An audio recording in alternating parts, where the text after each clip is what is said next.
Hi and welcome. Thank you so much for tuning in to We're Hiring with Rare. My name's Jazina and I'll be your host today for this event brought to you by Intergames, a non-profit organization making the game industry more accessible and inclusive for everyone. Intergame hosts a number of events and opportunities throughout the year to make it easier, more accessible, and more fun to develop a career in the UK games industry. So make sure to head over to intergames.org/Discord. That is intergames.org/Discord to join the community. And it should be at the bottom of the screen. And to find out about events like this before anyone else. But let's talk about the event tonight, which has been curated to help you learn everything you need to know about the 2023 internship program at Rare, creators of some of the most well loved games and franchises. Rare have been a mainstay in the UK's game industry for over 35 years. This is your chance to get a leg up and learn all the tips and tricks needed to land a job at one of the UK's biggest and best studios.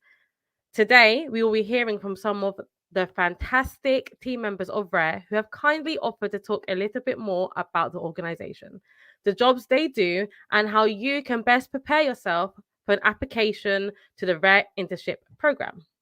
However, before we get started, if you're not there already, head to our Discord to chat to the speakers and other brilliant members of Rare after this live stream. Also, some of our Intergames team members and our lovely wider community will be on hand to offer general career advice and tips. You can join via www.intergames.org/Discord, which is intergames.org/Discord. You should be able to see the banner across the screen. They have set up a brand new category, We're Hiring, Rare 2022, and you'll find the temporary channels at the top of the Discord server where you can ask questions directly to the developers at Rare and the Intergames team. So make sure you get involved and let's jump straight into the event. Firstly, I would like to introduce our first speaker, the wonderful V. Heath, Diversity and Inclusion Lead at Rare, who will be saying hello and talking about what it's like to work at Rare, why you should consider starting your career there, as well as all the info you need about their 2023 internship program. Hi, V. Hello, Jazina. How are you? I'm great. How are you? Yeah, I'm good. I'm all right. I'm ready to go. I'm so ready to have you here. I'm very excited. I understand that you have a little presentation for us. Yes, I do. Amazing. So, yeah, I mean, hello, everyone. As Jazina mentioned, I'm V. I'm Rare's Diversity and Inclusion Lead. I wanted to give you an introduction today into who Rare are and all about our internships before we move on to the Q&A section of the stream. So firstly, who am I? So I'm Rare's Diversity and Inclusion Lead. I've been at Rare for about 4 years. I started off in their marketing department and then moved on into a role in diversity and inclusion through my passion for people's stories and for inclusivity at our studio. Moving on. So if my slides want to work, hang on. There we go. Okay. So hopefully those of you watching this will know who Rare are. But here's some quick fire facts in case you need reminding. So we have been making games for over 35 years. That's just longer than I've been alive. Get my age right. We are based in Tycross in the UK, which if you don't know, we are down the road from Tycross Zoo. We have 100 acres all to ourselves in a custom-built video game studio. So it's not an office that we've sort of fitted our computers in. It's custom-built to make video games. So we have around 280 people. I think it's about 284 to be exact. We're an Xbox game studio, which means we are part of a global network of game studios making video games at Xbox.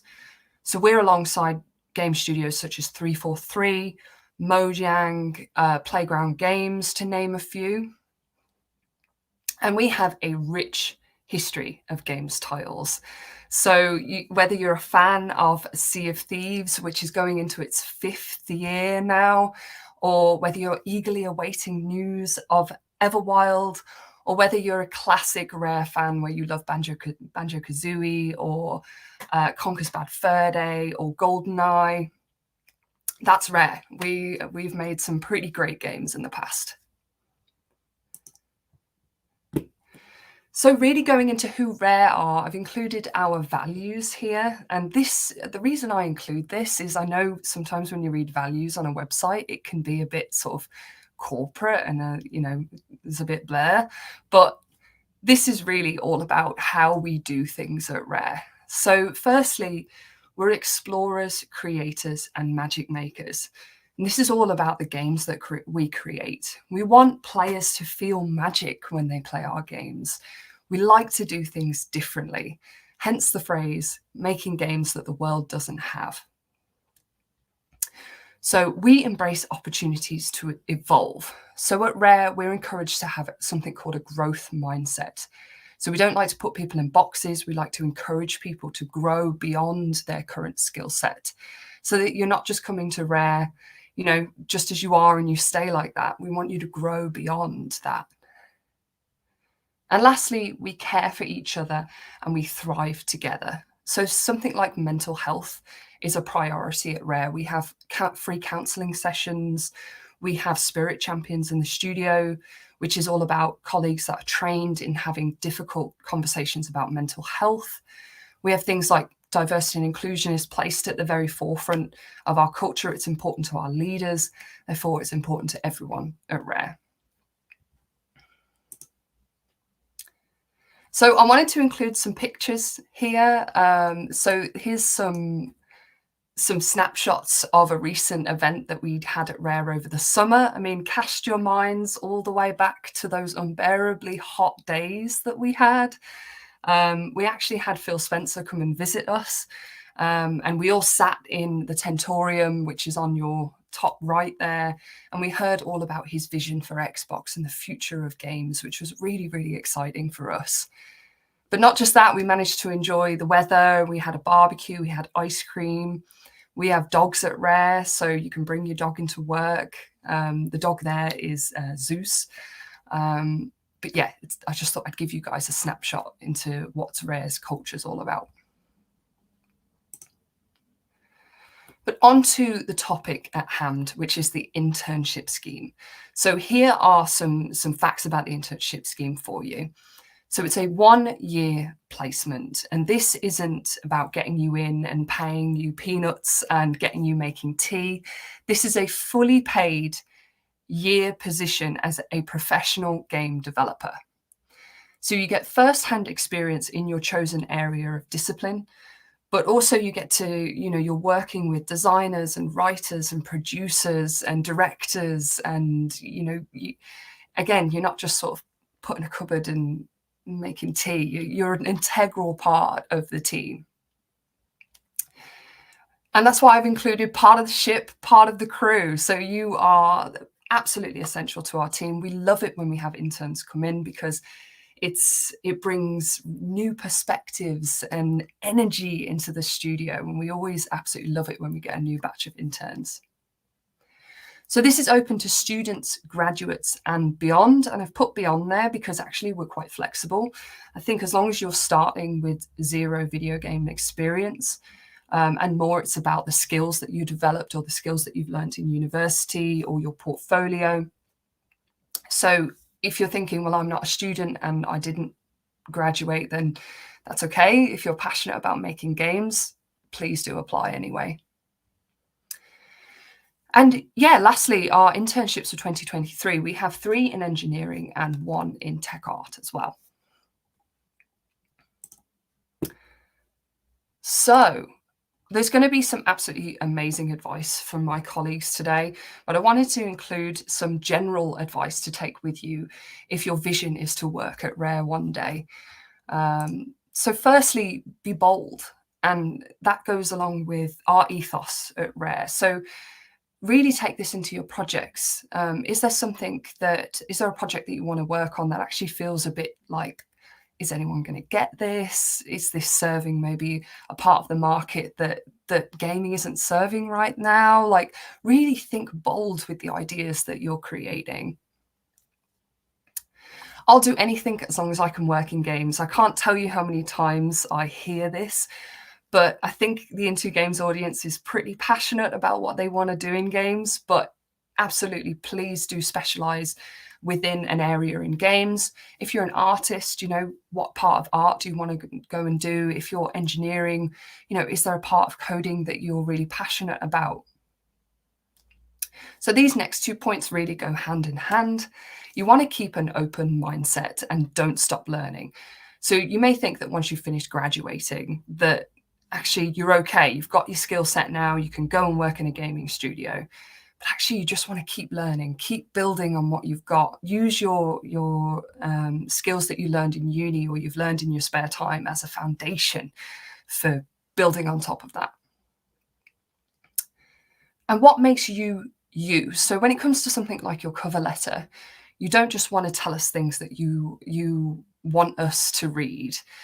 Include what excites you about game development, because that's going to be totally different to another applicant. You know, maybe there's a particular, maybe you love designing and creating props for games, or maybe you love stamping out bugs. Like, just be quite open and passionate about what it is that you want to do in games, and show us that. Keep refining your skills. I've already talked about this, and this goes with your portfolio as well. You want to always keep updating it. Keep looking at your portfolio with a constructive eye. Can this be better? Can I make this clearer to people that are reading it?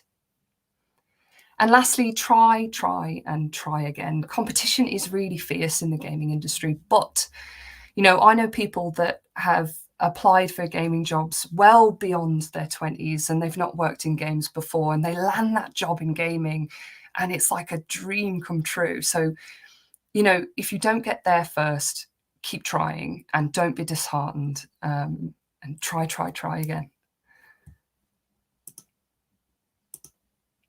But that's it for me and my intro. I'm going to hand you back to the fabulous Jazina. And yeah, enjoy the rest of the show, everyone. But you can't go that quickly. That was honestly, you couldn't see me. I was giggling and nodding and smiling. That presentation personally was beautiful. And thank you. No, honestly. And I think the advice that you gave is so key. I just got my first game industry job and I was like, yeah, like honestly, beautiful. So thank you so much for your time.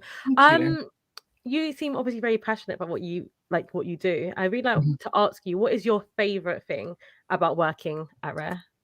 Oh God, the dogs? No. Dogs are definitely part of it. But I think for me, I work with such creative, intelligent people every single day. Like, you go to work and people just love the work that they do. And it's, you know, I've worked in companies before where you don't get that. Like, you know, everyone's there to get a paycheck, which is fair enough. We've all got to be paid. But like, people at Rare love what they do and they're so passionate about it. And, you know, when you're listening to our designer, Mike Chapman, talk about Sea of Thieves and what's going into it. What next. A great game. Yeah, it's so, the excitement is really contagious. And that's why I absolutely love working at Rare, definitely. Well, I'm excited and I don't even, so the excitement is definitely contagious. Thank you so much for a beautiful presentation. And can I apply? Because yes, honestly, genuinely amazing. Thank you so much.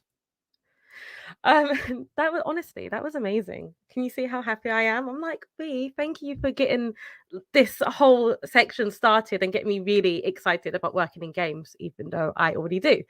Anyway, let's move on. Next up, we are going to hear from some past and present interns at Rare. I'm joined by Ben Wilson, a software engineer, intern at Rare, and William Giddings, gameplay engineer. Hello. Hey. How are you both? I'm doing great. How are you? I'm good, thank you. Well, you're muted. Hello, sorry, yeah, tackling this laptop touchpad. Hello, thank you for having us. Yeah, doing very well, thank you. No, that's all right. I always mute myself all the time. It's like really embarrassing. But would you guys like to introduce yourselves? Yeah, I'm happy to go first. Yeah, so Absolutely, Ben. Do you want to go first? I'm a current intern at Rare, so I've only been here for 6 months in my Nice. first role, and the way I discovered this role was through the Indie Games event last year. Oh, So that's it's amazing. really nice to be full circle back here on the next year event. So hopefully you can like really encourage people to apply to the next cohort. That's really incredible. And what about you, Will? Hi, yeah, my name is Will Giddings. I'm a gameplay software engineer. So I've been at Rare for about 2 years now, just over including my internship.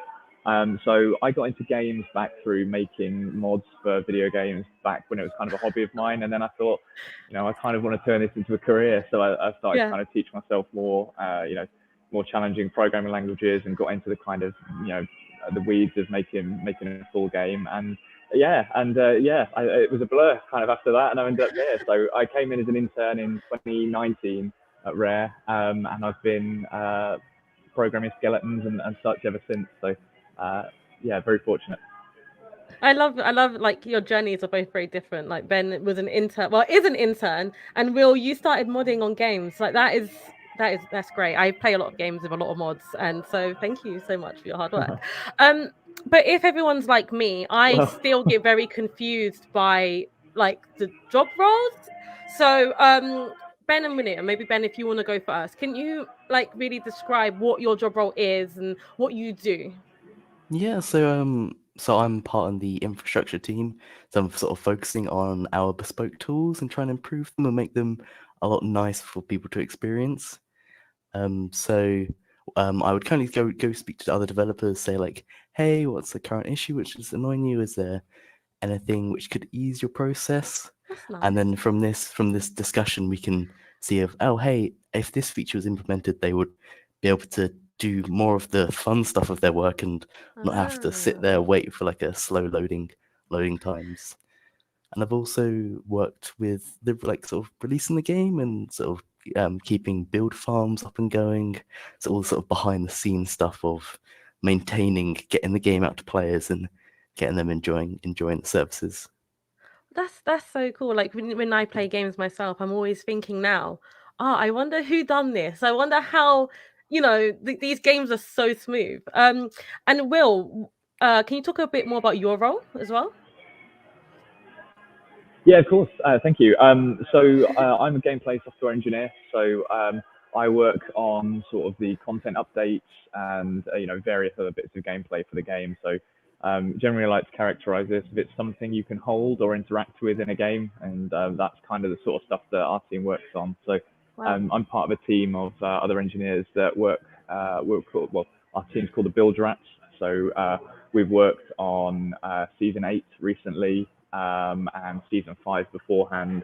We get to do all sorts of various gameplay bits and pieces. There's a lot of challenges that come with that, but that's it's very fun. It's very rewarding to kind of be able to work on that sort of thing in a game. That's super cool. I know, Will, you spoke about it a little bit, how you used to mod, and that's how you got into the game industry. Mm-hmm. But was Rare your first job? Like, can you talk to me more about your journey and your path into the role you're in now? Yeah, of course. So so very much I started with making video games as a hobby. It was never something that I considered I could do as a career.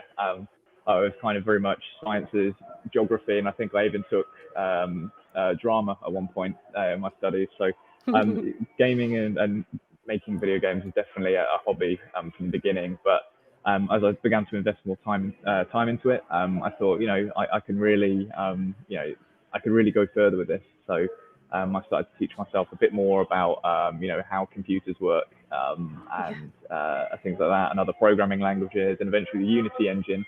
And that's where it really took off for me. So I'm sure we've got a lot of people watching who are familiar with the Unity engine. It's kind of how a lot of people got started. It's it's a really, really powerful tool, and it's a great learning. It's a great learning platform as well. Yeah. So that really took things off for me, and things, one thing after another. Went to uni, was fortunate enough to be on a really great course, which had a sandwich year, which is how I, found out about Rare with some of their career coaching, and got my internship through that. And the rest is the history, I suppose. I love it. I feel like we're all at this stage where it's like borderline between, growing up and going, oh, I'll do games as a hobby, and then going, wait, actually, I can make this my job and I can do this. It's great. It's great fun. So Ben, you're a lot newer into getting into the games. Was your journey quite similar? Did you find it was a hobby? How did your path go?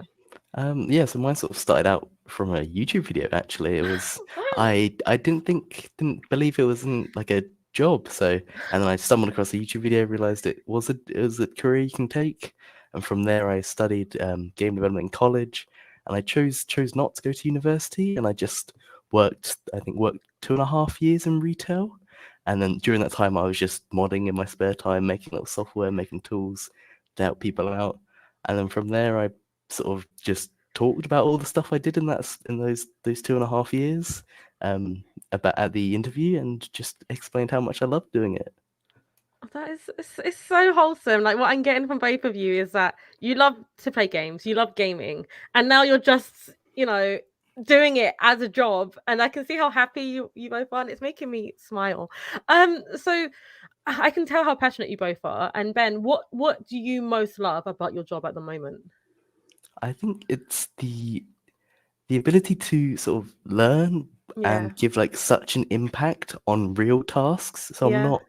I'm not say set aside on like, hey, this is where only the interns can work and they can only work on. I'm working on the live game. I'm working on the real product, which is getting shipped out to people, and it's amazing to be given a chance to do that kind of stuff straight out on my first role in the Wow. industry.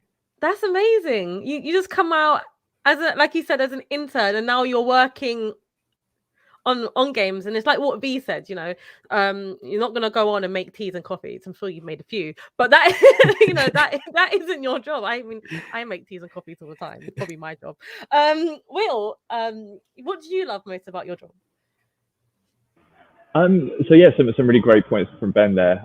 Just the ability to kind of learn on the job, and we're always all doing it. Regardless of when you came into the the studio, everyone's always learning, and that culture is very much encouraged.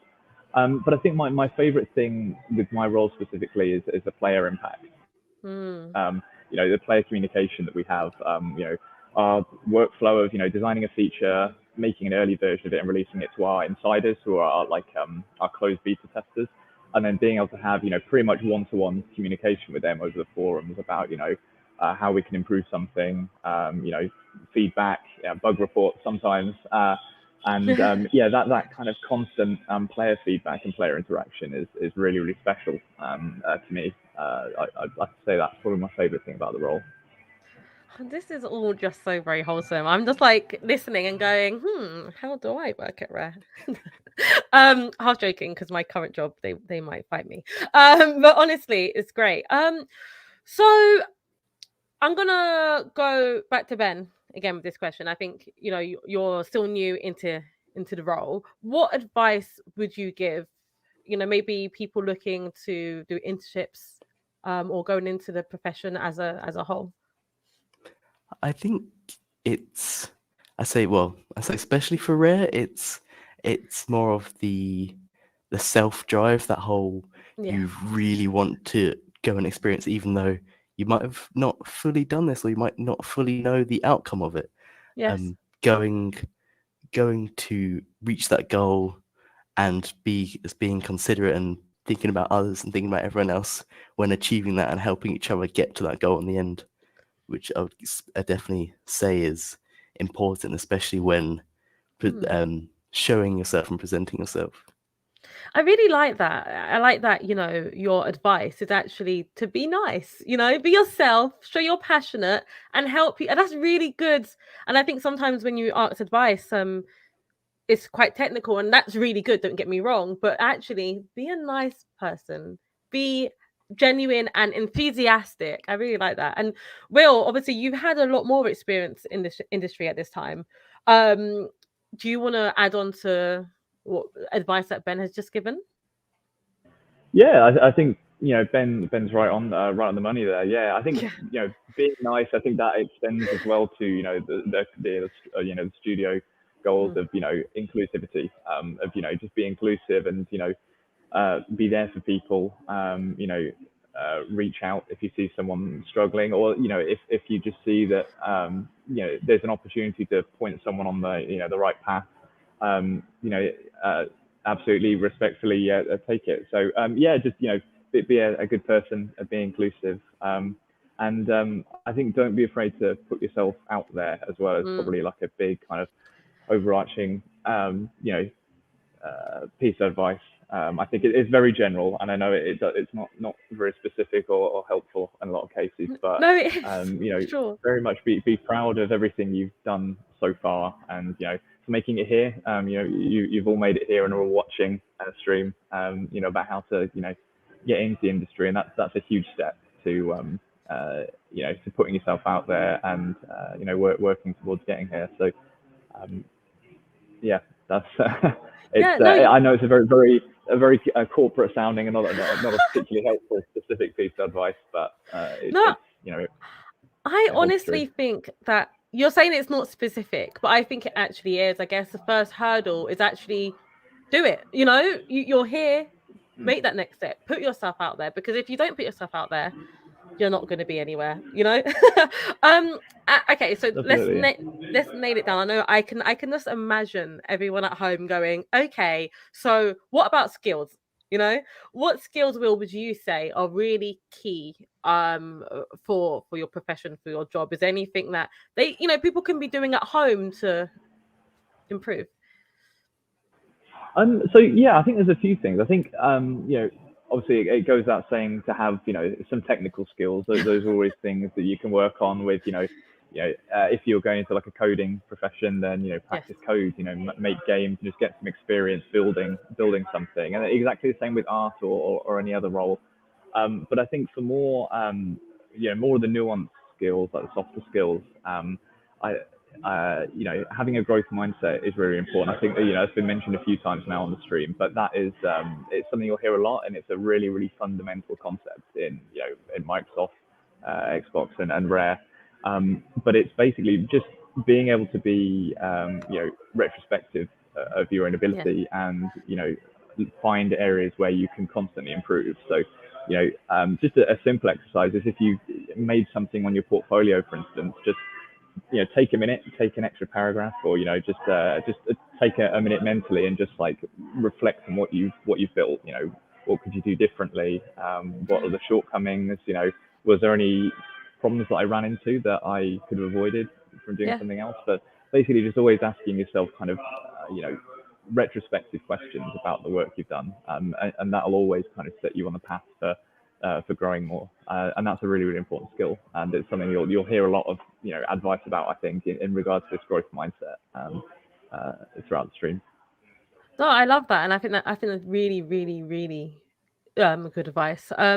So Ben, I'm going to ask you a similar question. Obviously, you're still new. Is there things that you kind of wish that you had honed before, or things that you've learned now that you're like, oh, actually, I could have been doing this maybe a year ago? Does that make sense? Like, what kind of skills can people start honing in now before they're in the industry? I guess going back to Will's point, I wish I reflected back on my past things better.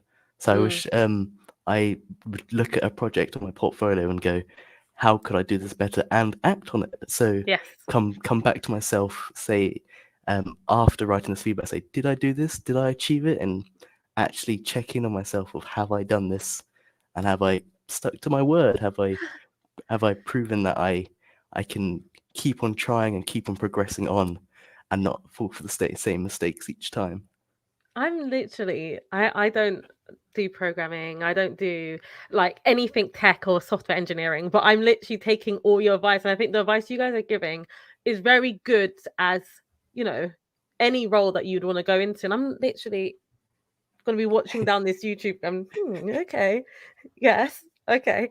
So I guess, could you, Ben, tell me, once you've got in, you've had your cup of tea, or your coffee, what is your normal day to day like? It I would say it's not a very. It seems like I could take it from say like yesterday or the day before. Yeah. Compared to the beginning, there was lots of different things that change around, but I would say when I get in, I would sort of check our ticket board or check my notes just to refresh where I'm going, especially on a Monday morning, trying to remember what I was doing on a Friday. And then if sometimes in the morning we'll have a stand up and we'll catch up with others, see where they're going through their tickets and if anyone's having any issues or is in a current area we know about, we can say, hey, if you've got a problem, you can shoot me a message or come over to my desk and we can have a chat. But there's sometimes when it's just like there's a quiet day in the office, so we're still in a bit of a hybrid mode. So I'll be in the office and there won't be many people around, so I'll just be focusing to myself, headphones on, listening to music, writing away at code. And then there's the usual, we have like retros, so we'll look back on, I'd say, the past month and then really say what was the best thing what happened during the month, what went really bad, and sort of talk about this and then see to make action points for the next month so that we can not fall for those same problems and same mistakes. Yeah, I that's one thing I really like about the game industry. I think it's quite common that I've never heard that word retro. So Jenny taught me something. I've heard other like terms, but I think it's really good that the culture is let's go back.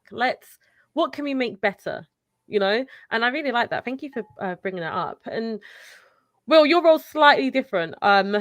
Is your day quite similar? What's different about your day? Yes, I think it's diverse, varying on the role and also person to person. Rare's very flexible in the way that you want to do your work.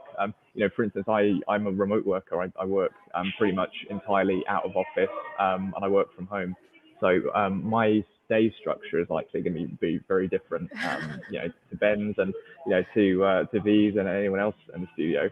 But yeah, typically it's a similar kind of format of get in, catch up with where you were before, where you were the last day, check in with the team, say good morning, and see what people are working on, and see if anything's come up, if there's any urgent. So with us in games, in the gameplay, on the gameplay team, we can have an urgent incident, an urgent issue that's come in from players playing the night before.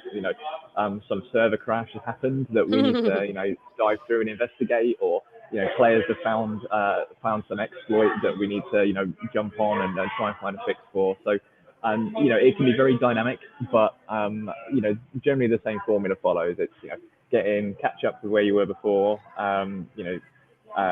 see what's changed, see if there's anything new that's come in, and then kind of carry on with your tasks. We have stand-up meetings as well in the mornings, so we can kind of sync with the rest of the team, where we can sync our tasks, let our team know what we're doing, let them know the progress of what we're doing.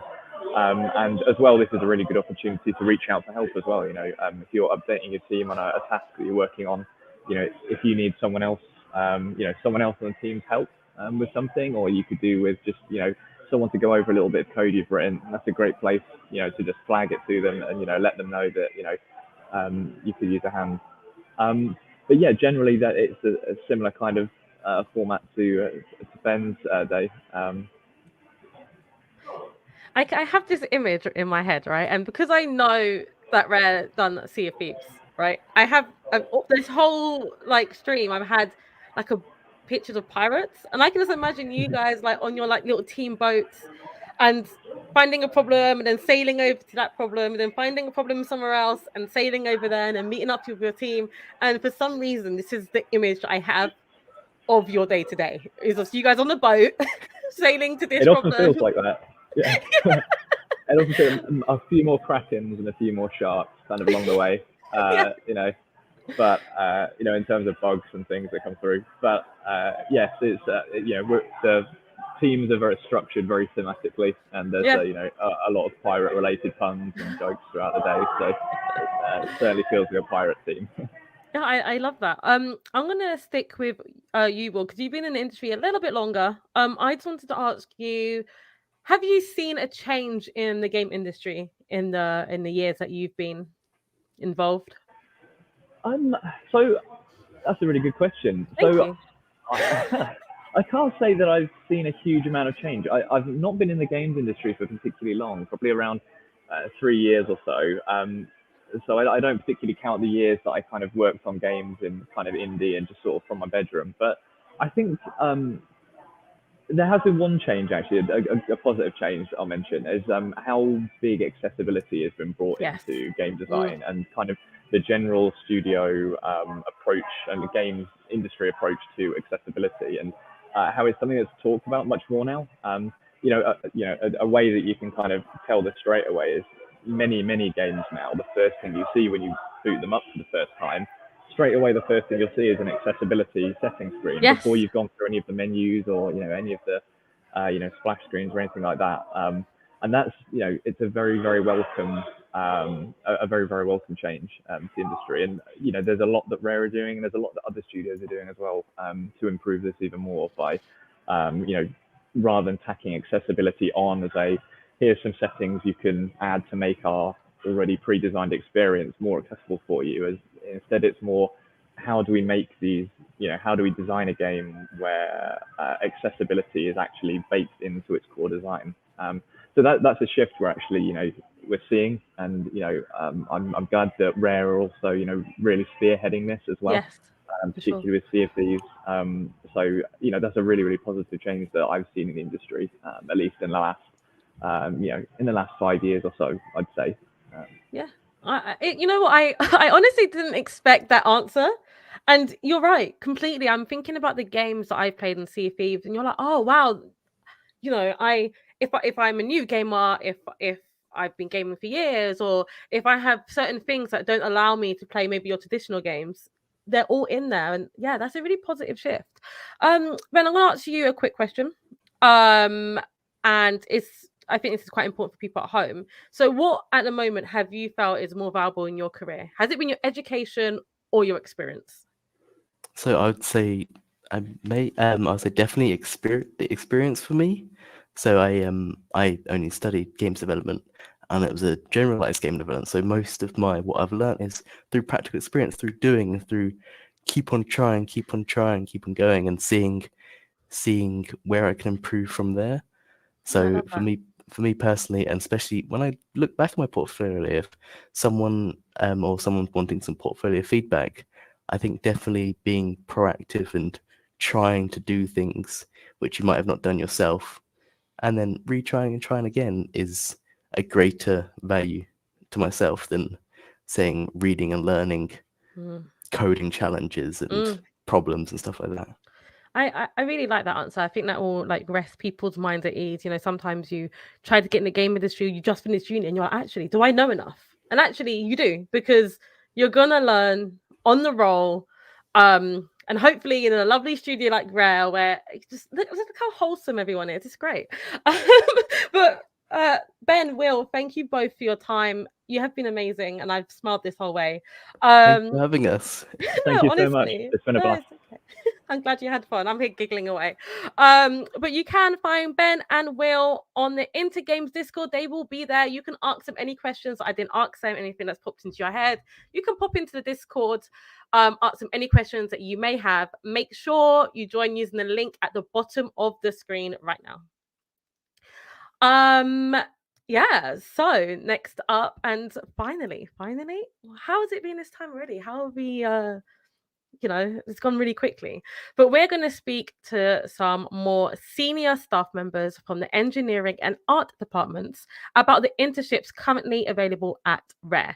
So please join me in welcoming Matthew Gregory, senior gameplay engineer, and Lawrence Felton, software engineer, and Victoria Hall, associate art director at Rare. Oh gosh, I'm around amazing people. I'm getting my notebook straight back out. I've done very brief introductions. Starting with Matt, then Victoria, and then Lawrence. Could you briefly introduce yourselves and tell us about your specific departments and what you do at Rare? Matt.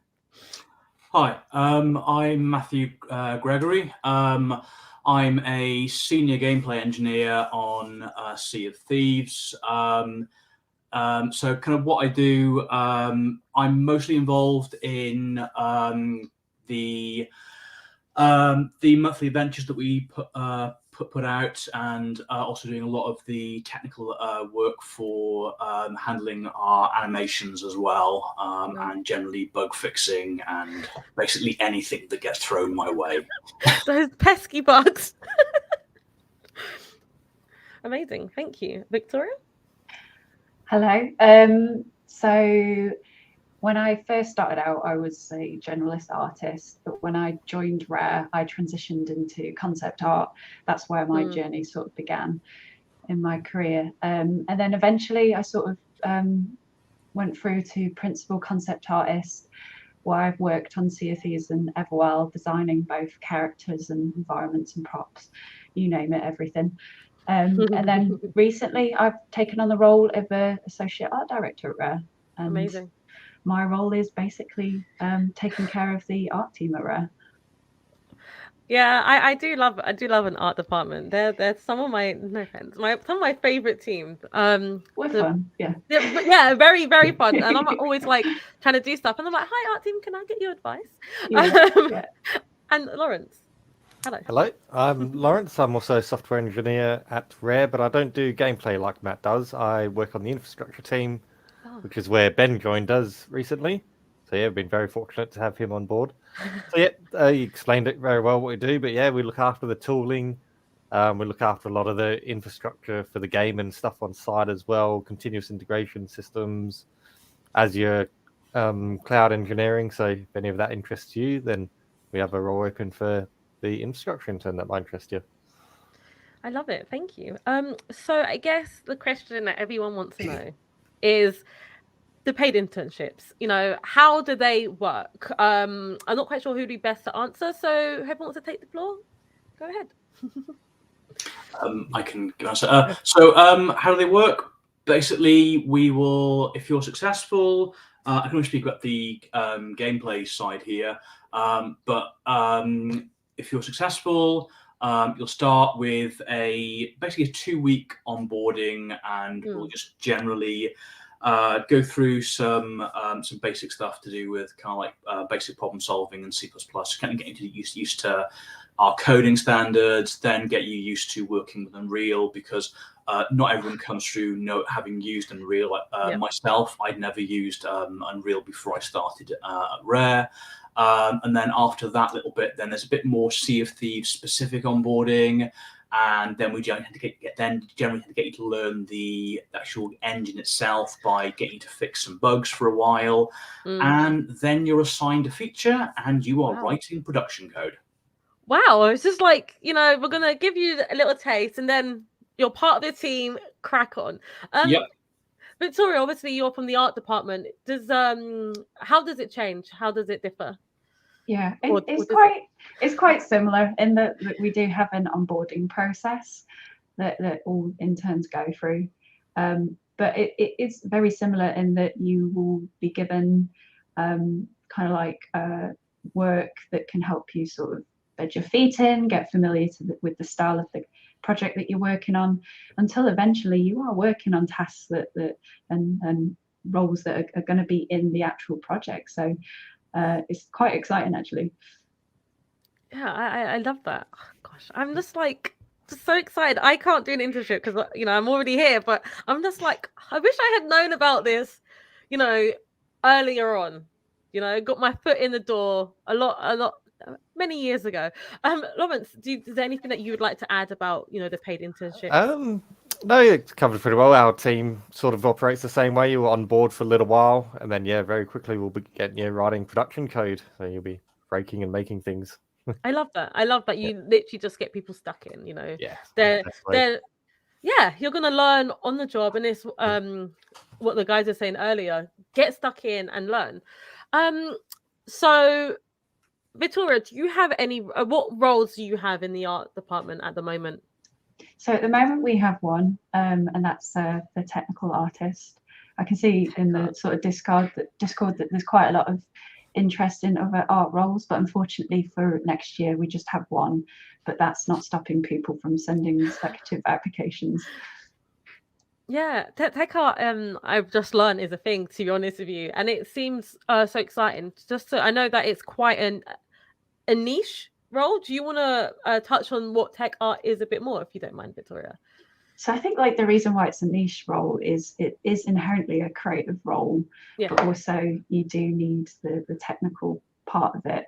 And coming from a purely, creative concept art role, I'm sure there's tech artists that could probably explain the role a bit better, but it is that sort of relationship of being both creative and also technical, and being able to work alongside the engineers is extremely important for that role as well. So it's quite an interesting role where you are talking to quite a few different areas of the sort of studio, which also sort of really places that emphasis on communication as a skill as well. Yeah, very, very big. I think a lot of the roles in the game industry, it's not just your role. You have to be able to talk to different departments. Matt, what roles do you have currently available? So we have two engineering roles available. They're both gameplay and engine, and basically we'll be looking to cycle people between both the gameplay teams and the engine teams. Thank you. Lawrence, I'm going to pop straight to you if you don't mind. Yeah. Specifically, what do you look in a candidate? And this can be, skills or personality or whatever you look in. Yeah. I've been shouting about all in the Discord lately. But yeah, definitely portfolio. Want to see what you've made.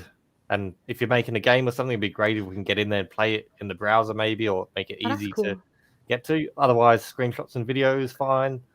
Code on GitHub, lots of things. I think on the FAQ on the page, like Rare, tells you what sort of stuff we look out for in the portfolios. And then after that, yeah, we like to look for just generally nice people that are into gaming. Hopefully you're interested in games and anything else, different backgrounds in your life. Like I came from a carpentry background before I got into gaming. Wow. And I know a few other people at Rare as well have made a bit of a different transition. So yeah, we're interested to see who you are. I really like that. And I think that is when people are prepping for interviews and applications, they get so caught up in the role that they forget to tell the hiring managers who they are. Yeah. You don't have, if you love games, tell you guys that you love games, If you've done the most random job, if you've worked in a gym, say that. That's okay. But tell us what you're passionate about. Thank you. I think that's really good advice. Yeah, and the whole person is important, because occasionally those skills that you don't think are important can actually have applications in your day-to-day job. Oh, 100%. I'm so glad. Is there anything else, Matt, that you think that you look for in to be honest, just basically looking for, I think the biggest thing be looking for is someone who has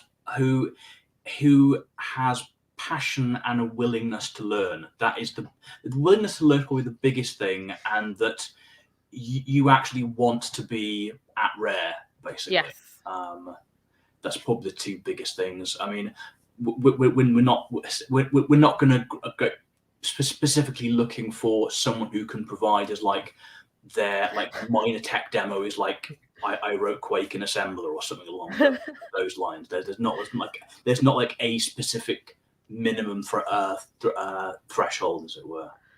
Yeah, I know I say this after every answer, but generally a great response. And I think sometimes when I've hosted things like this before, people are like, yeah, but what do I need? What do I need? It's like, you don't need everything. You don't need this long list of things. What you're good at, tell us. Tell us you're passionate. Show us why you love it. And that's okay. You don't need to have this long list of...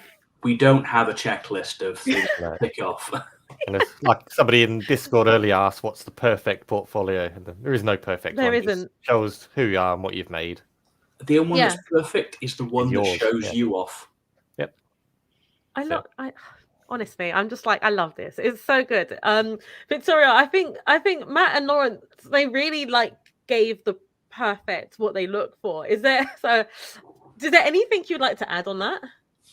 I think they've summed it up really well. Sure. Definitely to Matt's point on finding that individual that really wants to learn, that's going to get, as much as we're going to get a lot out of it, they are going to get a lot out of it. We want that person that's going to be that sponge that soaks up all that information.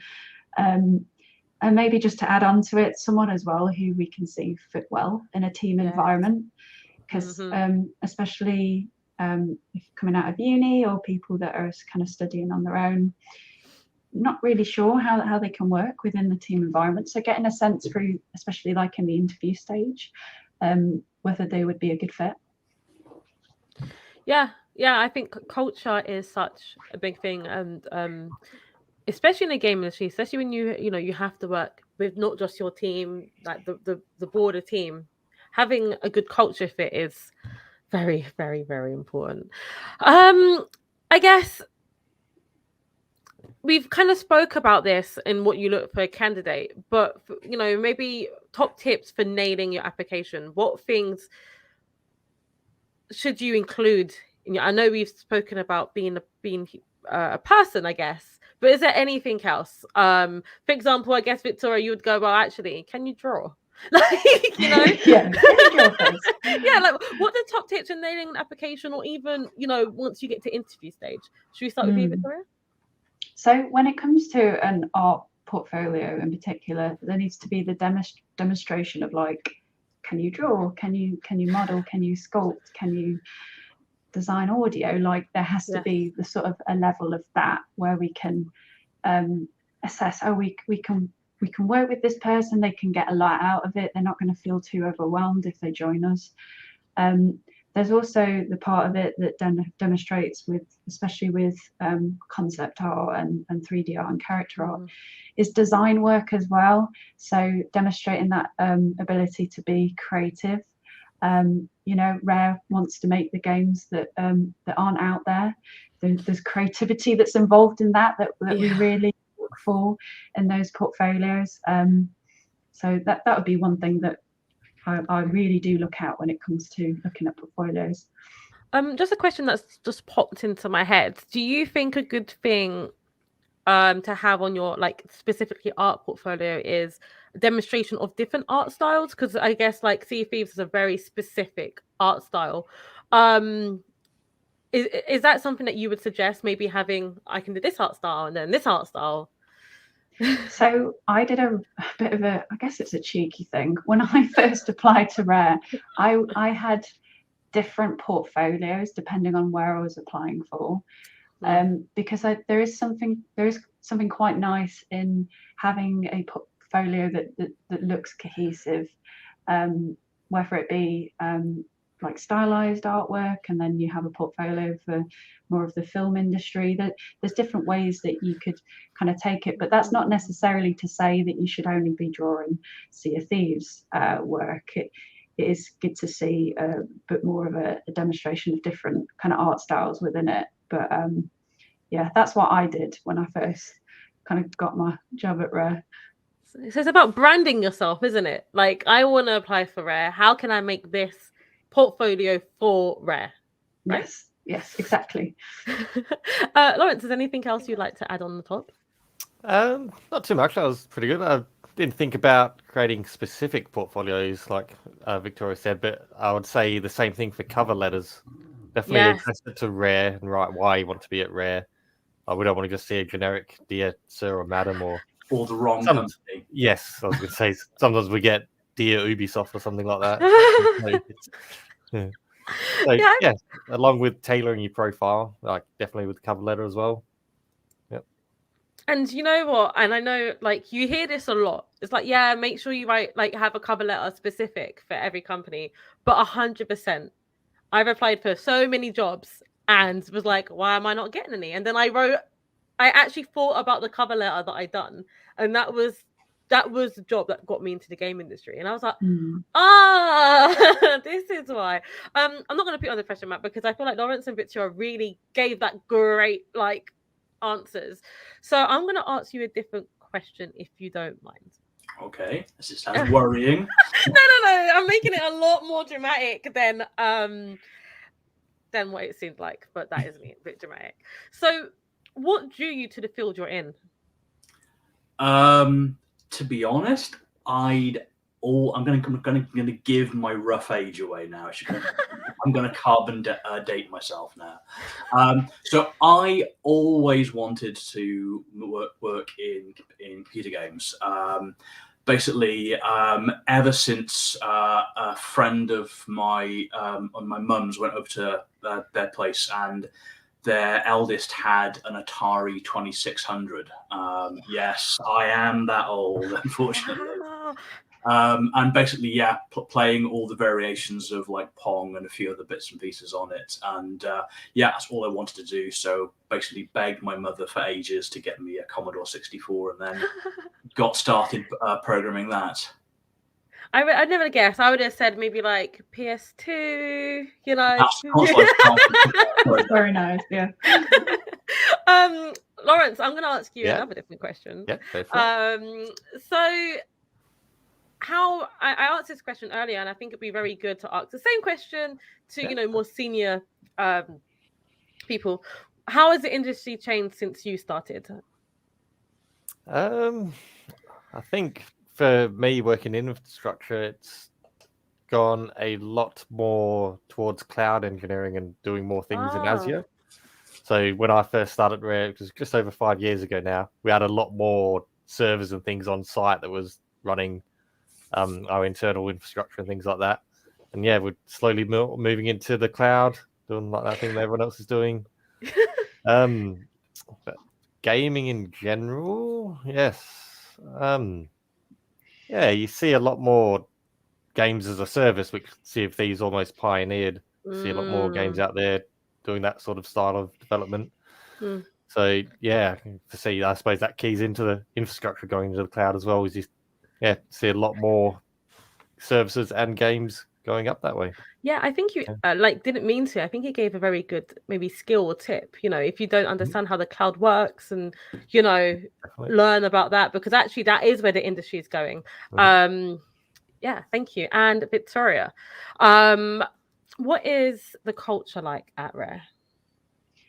I think V did a brilliant job at summing it up, and I'm going to do a very poor attempt at trying to summarise it again. But the culture at Rare is it's like it's a feeling when you walk inside the studio and you sort of see the people with the coffee and the sort of smile, and you have the sort of coffee chats beside when you're waiting to get your tea.